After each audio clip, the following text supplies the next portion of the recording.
परमात्मा श्री कृष्ण की वाणी गीता गुरु शिष्य संवाद है। अतः अर्जुन ने स्वीकार किया कि शिष्यस्तेहं साधिमाम त्वाम प्रपन्नम। भगवन, मैं आपका शिष्य हूं, आपकी शरण हूं। मुझे वो उपदेश दीजिए जिससे मैं परम श्रेय को प्राप्त हो जाऊं। अतः उस परम गुरु के चरणों में गीता आरंभ करने से पूर्व ये स्तुति गुरु वंदना प्रस्तुत की जा रही है। ओम श्री सद्गुरुदेव भगवान की जय।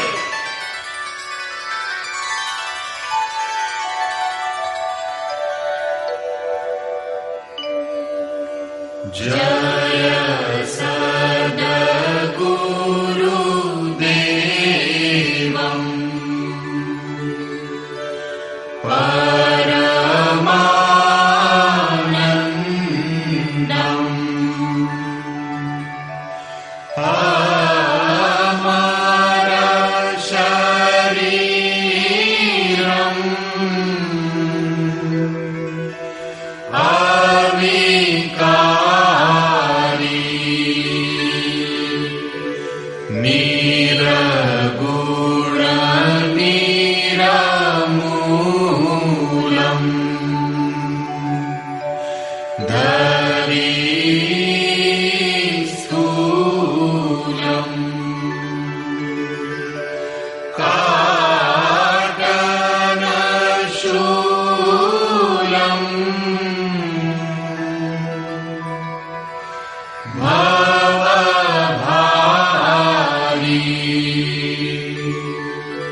अंतर्यामी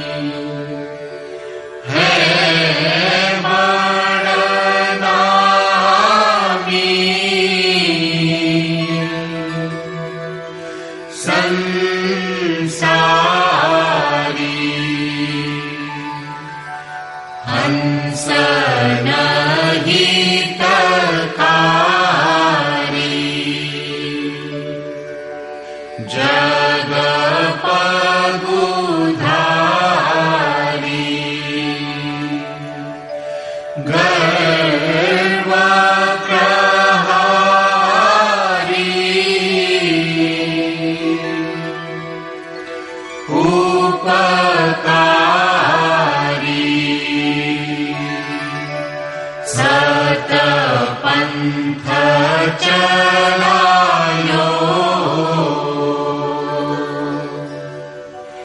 भरम मिटायो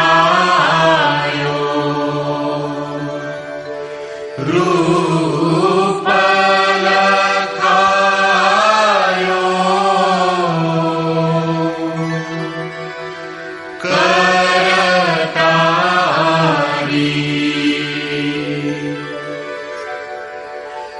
यह शिष्य है तेरो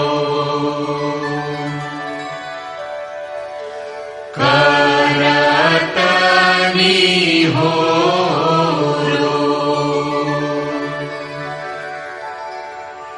मोह पर हेरो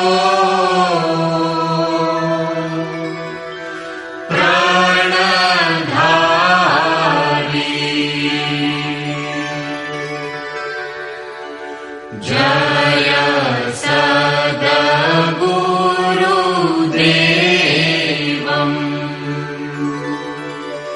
परमानन्दम्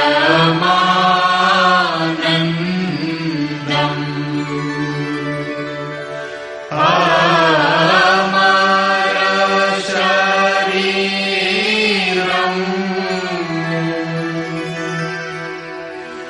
अविकारी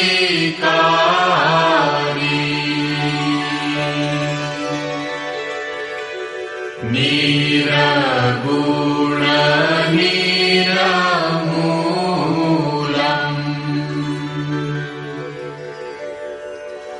धरी स्थूलम्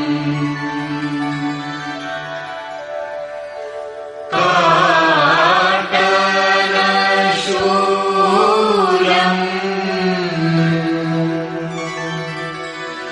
भवभारी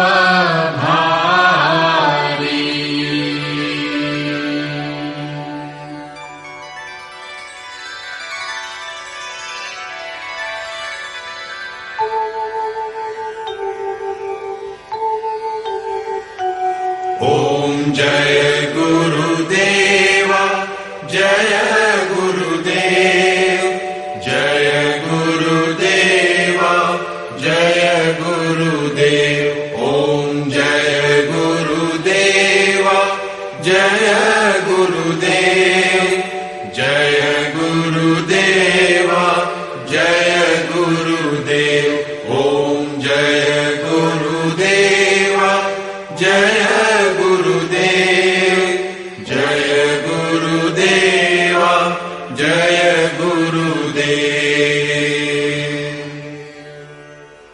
अमृतंश बहनों तथा भाइयों, जिन महापुरुष ने समस्त वेदों का संकलन किया, वेदांत शास्त्र का प्रवर्तन किया, महाभारत तथा भागवत जिनकी कृतियां हैं, उन्होंने शास्त्रों के रूप में किसी ग्रंथ को मान्यता दी तो वो है भगवान श्री कृष्णोक्त गीता। तरह तरह की पूजा पद्धतियां, परस्पर विरोधी संगठन धर्म के नाम पर प्रचलित हैं, जबकि धर्म का लक्ष्य है एक परमात्मा की शोध। कल्याण स्वरूप वो परमात्मा एक है, उसे प्राप्त करने की निश्चित क्रिया का पालन धर्म है। जब परमात्मा एक है, उसे प्राप्त करने की क्रिया एक है, तो बहुत से पंथ क्यों? इसके समाधान के लिए प्रस्तुत है यथार्थ गीता का भावांश, ये गीता कैसेट।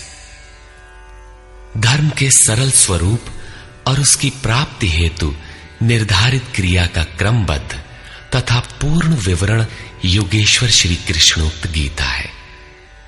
विश्व के प्रत्येक महापुरुष ने जो कुछ भी साधन बताया है, वो सब का सब तथा अनेक गोपनीय स्थितियों का स्पष्टीकरण अकेले गीता में है। इसलिए संपूर्ण मानव जाति के कल्याण का अतर्क शास्त्र गीता है। महाभारत में संकेत है कि जब कौरवों और पांडवों की सेनाएं आमने सामने खड़ी हो गईं, तो संपूर्ण निशांतर कौरवों में प्रवेश कर गए और सभी देवता पांडवों में। इस कथन से महर्षि व्यास ने स्पष्ट कर दिया कि गीता के सभी पात्र देवता या असुर हैं तथा प्रतीकात्मक हैं। प्रत्येक मनुष्य के अंतःकरण में दैवी और आसुरी दो प्रकृतियां अनादिकाल से हैं। दैवी शक्तियों के सहयोग से जब मनुष्य अपने आत्म स्वरूप की ओर अग्रसर होता है, तो काम, क्रोध, राग, द्वेष इत्यादि आसुरी वृत्तियां बाधा के रूप में आक्रमण करती हैं। उनका पार पाना ही वास्तविक युद्ध है। अर्जुन श्रेय के लिए विकल था। उसकी दृष्टि में श्रेय का उपाय था कुल धर्म, पिंडोदक क्रिया, वर्ण संकर से बचाव, कुल क्षय से बचने के लिए युद्ध न करना इत्यादि। मात्र इतनी सी शंका के समाधान हेतु भगवान को उसे 18 अध्याय गीता समझानी पड़ी। अंत में पूछा कि क्या